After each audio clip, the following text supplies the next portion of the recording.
Thank you for joining me tonight. We aren't going to be tooling anything. I was going through and making a stamp chart, and it got me thinking. You know, I've heard people say if I had those tools, or this tool is better than that tool. Well, a couple of years ago, my wife decided we wanted to move back home to Alabama, and we did it in a hurry. We sold our house and we were down here in 3 months. Um, it was a hurry, and basically we just packed everything up, put it in storage, and got down here until we could get into the house. So we left a bunch of stuff in North Carolina in storage, and it so happens that my leather was in North Carolina in storage. And after about a year of not doing any leather work, I really wanted to get back into leather and do some. So, going back to North Carolina,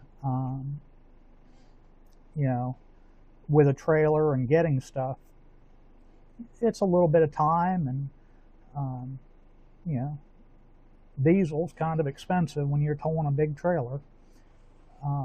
So we waited, but I still wanted the tool, so my wife and I talked, and I started buying some more stamps and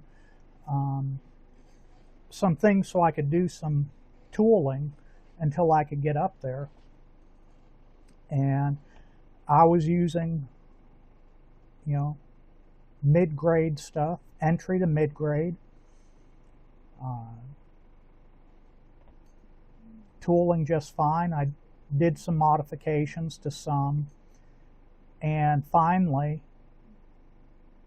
this year earlier, I was able to go to North Carolina and get some of my leather tools. So I'm kind of in a good position where I can show you, Barry King, Clay Miller, tools in that level, and I can also show you tools that are in the $10 to $12 level, and kind of give you a comparison. And what we're going to do is we're going to look at the stamps. I've picked out a few. We're going to look at the stamp, then we're going to look at the imprint, but I'm also into fountain pens, and I like playing with them a little bit, so I have a small digital microscope, and we're actually going to look at the impression and the stamp under the microscope. So I may be talking a little bit, and then I'm going to cut to the picture, and then we'll come back to motion view and see what we get. So to get started, let's look at an F925. An F925, I've got one from Craft Japan, and trying to get it to focus.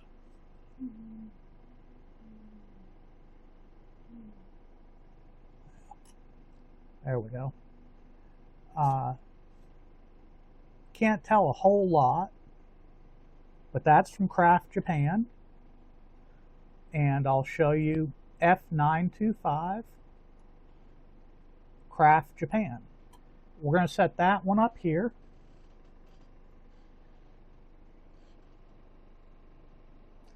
Next one is a Craft Tool USA. So I believe it's 1999 or 90 and before, because it says Craft Tool USA F925, and we're going to look at the stamp and the impression and compare it. Then I've got a clay miller.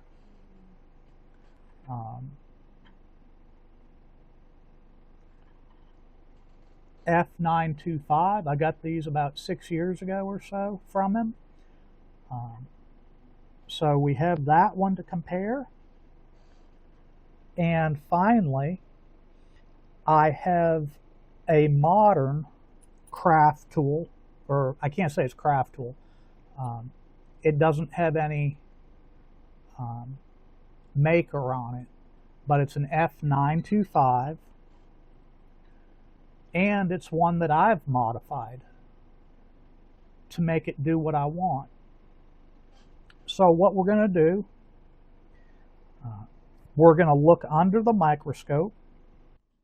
Okay, we're looking at the top of the Craft Japan F925.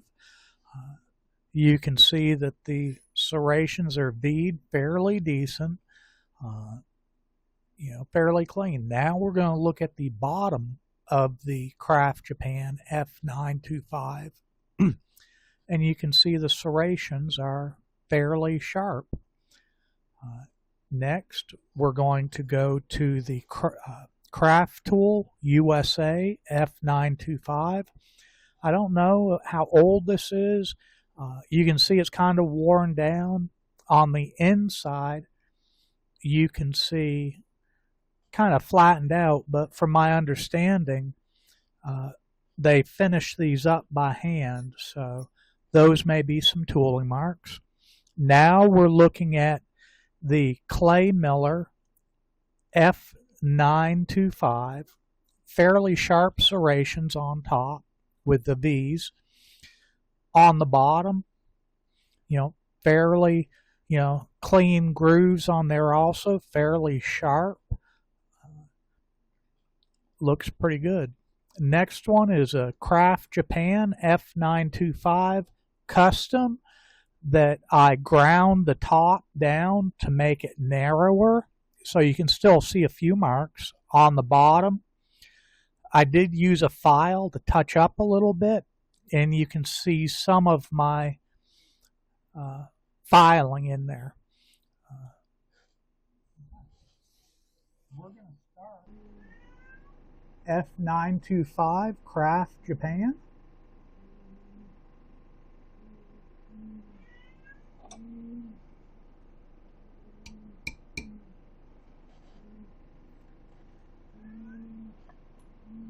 Next, we're going to go with the Craft Tool USA 925.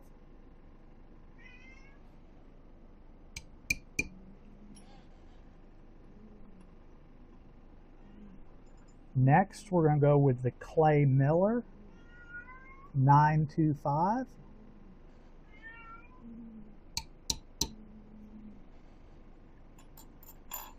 And finally, the F925 that I've modified.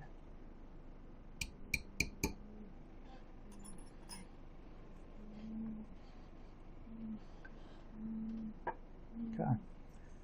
You can see here there isn't a whole lot of difference, but there is some. And what I can see, the standard Craft Japan F925 is a little bit thicker from here to here compared to the Craft Tool USA from here to here. And then we have the clay miller, which is about the same as the Craft Tool USA for distance. And then finally we have the one that I modified to bring the thickness down. Okay, we're looking at the Craft Japan F925 under the microscope. and you can see that the V's are pretty sharp and crisp, and the lines at the bottom of the stamp are fairly nice and crisp and, defined. Next, we're going to look at the Craft Tool USA. We can see that the V's on the bottom are rounded, and that could be because of the file they used. And the lines at the bottom, they're a little bit soft, and they're not as consistent as the Craft Japan. And that could be from age and use. So, this wasn't a new tool when I bought it. Here we go looking at the clay miller, and the bottom, they're more fingers rather than V's because they don't really come to a point, but the lines on the bottom, they look pretty good. Now the Craft Japan that I customized by grinding down the top and then touching up, the lines on the bottom, I didn't do as good with those because they're kind of less defined, but the V's look good. Okay, we're going to start with a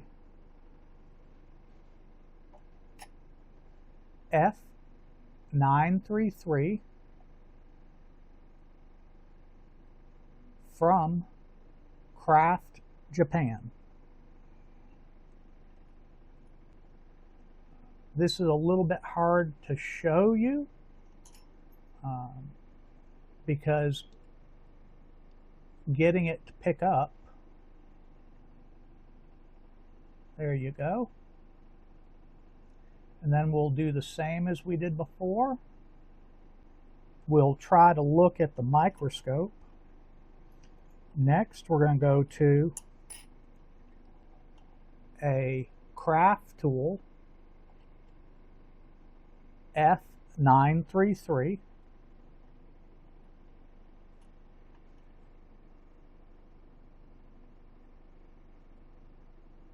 And let you see that. Then we'll go to a Berry King.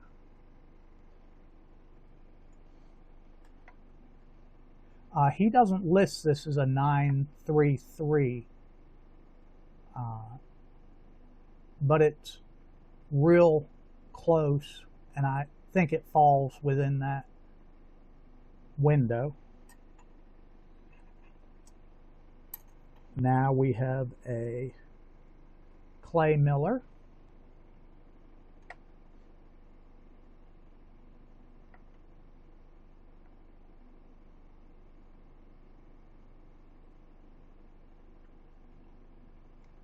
And we'll look at that. And finally, we're going to come to an F933 Craft Japan that I've modified.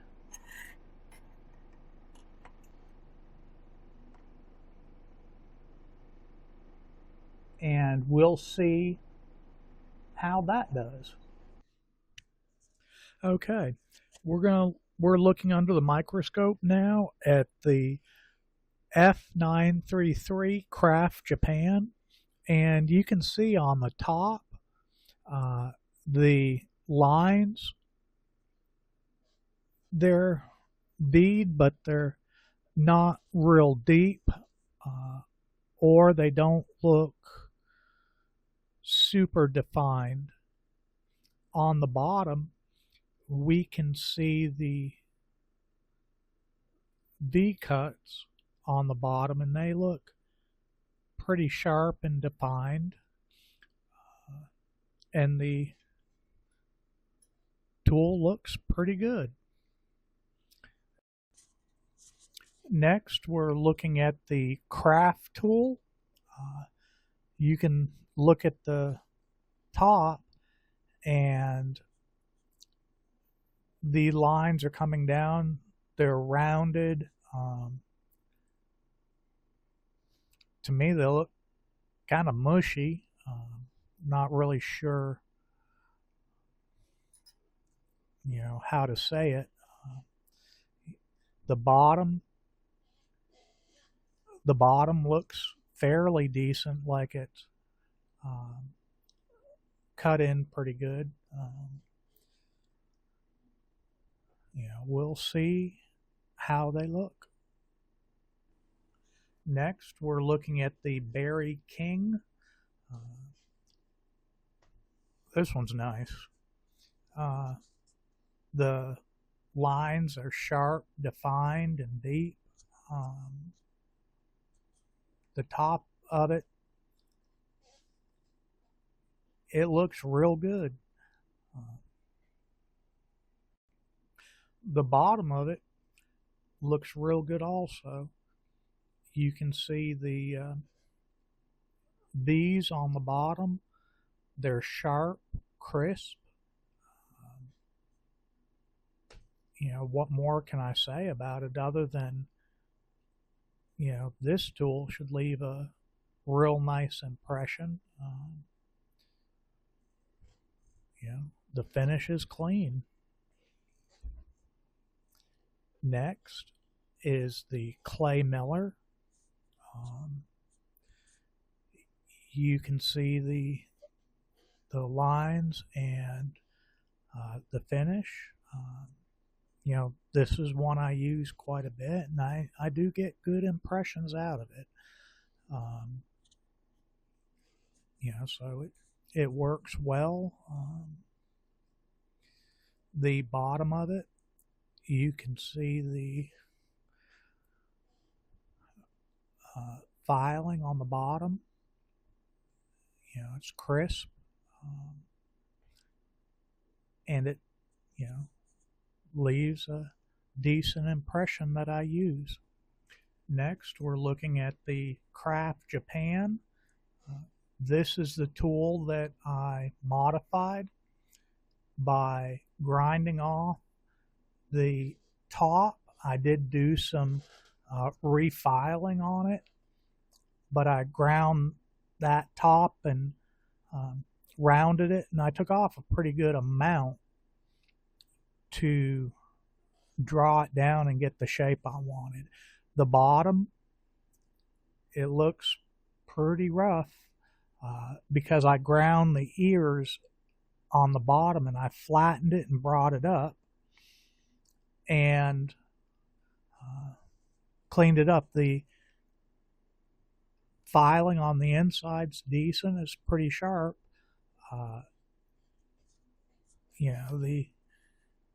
We'll wait and see what the impression it makes.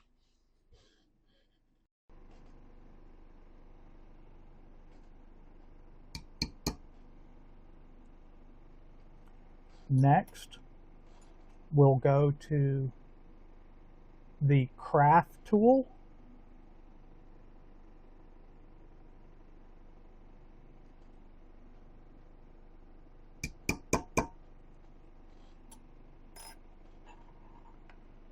Then we'll follow up with Berry King.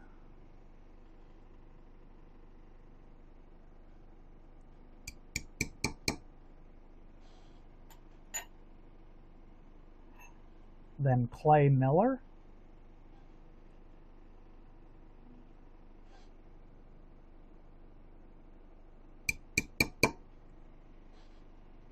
And finally, the Craft Japan that was modified.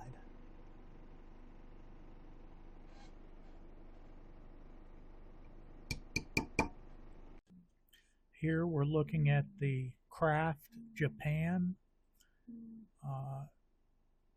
F933. and you know the V's are sharp.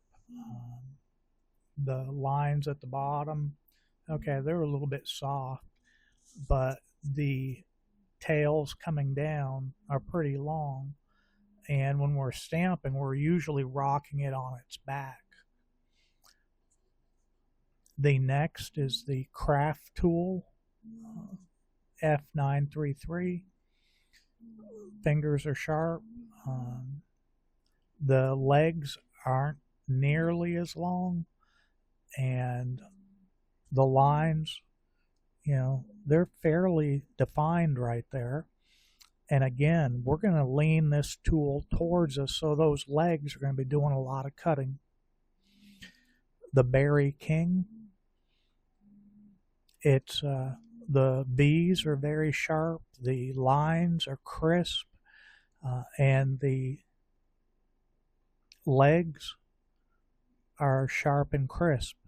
So when you're leaning it back and you're cutting in your bush a little bit, and then you're making your bows, it cuts good. The clay miller, the fingers, they're not as defined, and the lines at the bottom, they're a little soft. But we have to keep in mind also, when we roll it back, we're stamping it, and the lines aren't seen as much. The customized Craft Japan, the lines in the bottom are pretty good. The fingers are pretty good. The legs, they're not as good, but they're not sticking way down like the first set was. So it's a totally serviceable tool.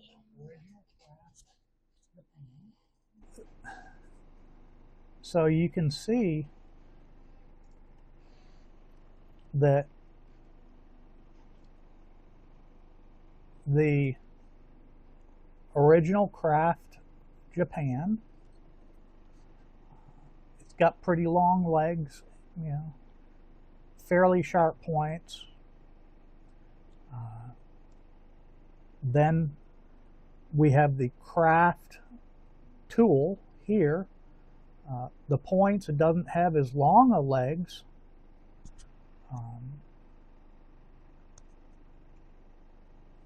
Its points are narrower again. We come to the Berry King. The tails aren't long. The V's are nice and crisp. They're a little different shape, and the lines are good. Then we come to clay miller. Lines are a little bit lighter. The tail is about the same,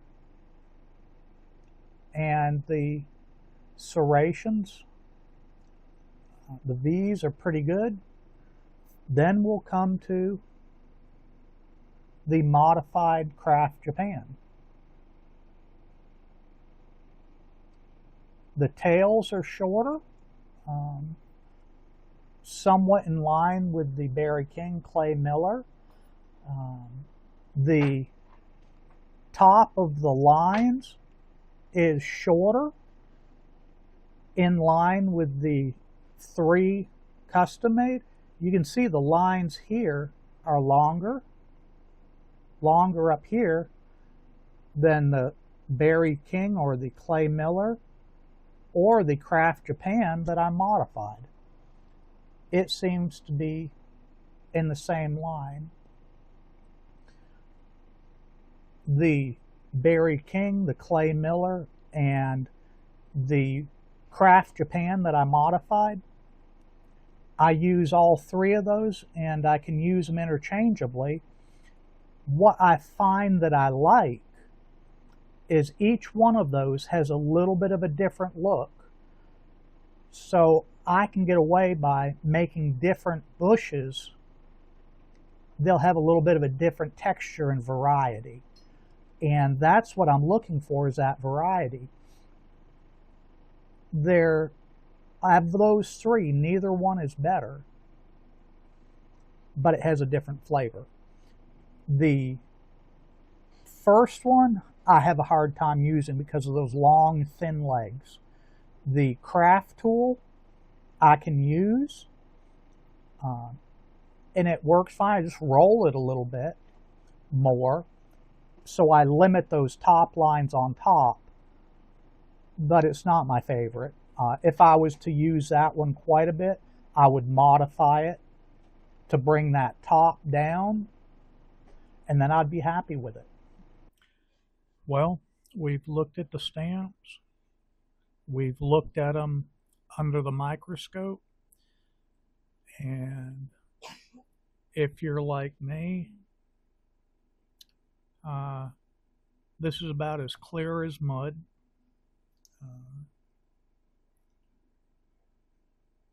The stamps, they work.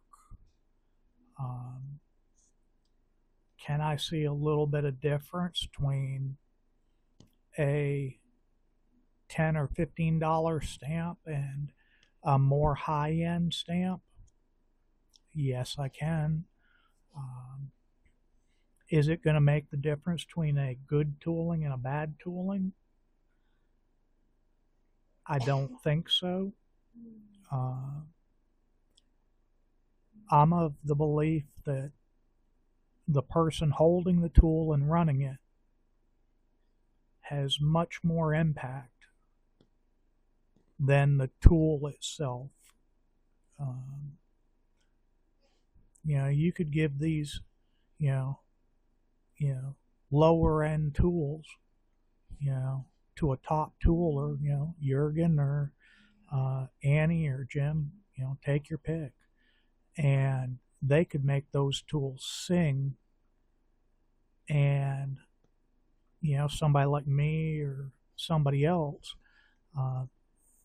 we can have the best tools,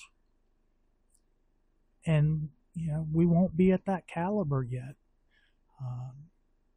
We're always striving for it, but the secret to tooling is not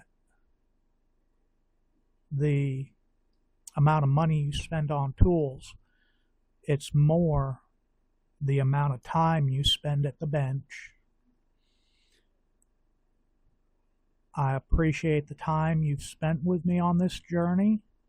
Have a blessed day and happy tooling.